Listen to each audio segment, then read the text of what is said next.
Hey everyone, welcome back to our discussion of the Chalisa series. So let's see.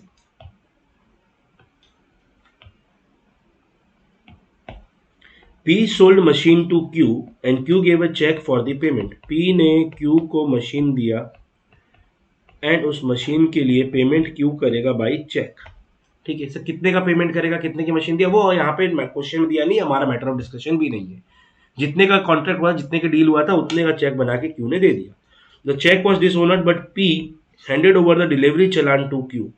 Sorry, delivery order to Q. Sir cheque तो dishonour हो गया, फिर भी P ने क्या किया, क्यू को एक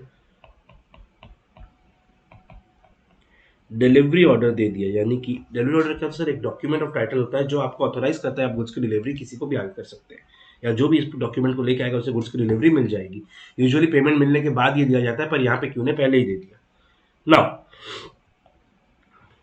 Q sold the goods to Z on the basis of the delivery order and P wanted to exercise right of lien on the goods.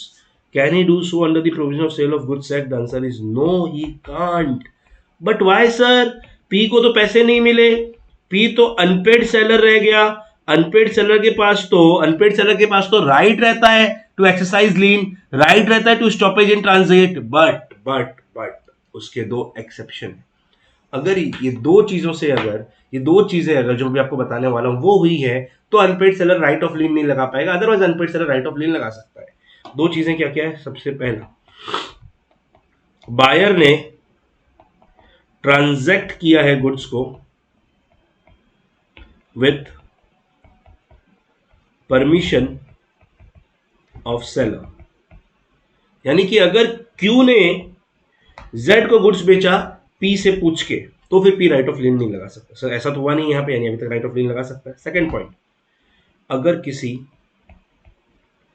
Document to title के अकॉर्डिंग अगर गुड्स दिया गया है तो राइट ऑफ लीन नहीं लगा सकता. फंस गया ना यहाँ. क्यू ने जेड को गुड्स दिया on the basis of delivery order which is title to document. I hope title showing document और टाइटल टू डॉक्यूमेंट में डिफरेंस हमको पता है, राइट. चलिए, सो यहाँ पे राइट ऑफ लीन एक्सरसाइज नहीं होगा. आइए देख लेते हैं हम इस कॉन्सेप्ट को. The right of lien and stoppage in transit are meant to protect the seller. These will not be affected even when the buyer has made a transaction of his own goods which were with the seller under lien. But under two exceptional cases, these rights of the seller are affected. When the buyer made the transaction with the consent of seller, when the buyer has made the transaction on the basis of document of title such as bill of lading, railway receipt, delivery order, etc. In the given case, P sold machine to Q and the Q gave a check for the payment. But the check was dishonored. That means P, the seller, is an unpaid seller. So he is entitled to exercise right of lien. But according to section 53, his right of lien is defeated because he has given the document of title to the buyer and the buyer has made a transaction of sale on the basis of this document. So Z, who has purchased the machine from Q, can demand the delivery of machine. तो delivery किससे लेगा, delivery लेगा from P, क्योंकि machine तो अभी तक P के पास पड़ी है. सर तो फिर क्या होगा, Z P को पेमेंट दे देगा कि नहीं, Z Q को ही पेमेंट देगा. Q ने पेमेंट नहीं दिया P को, उसके लिए वो P और Q के बीच की बात है, वो आपस में अपने लीगल एक्शंस लें और मैटर को सॉल्व कर लें, राइट.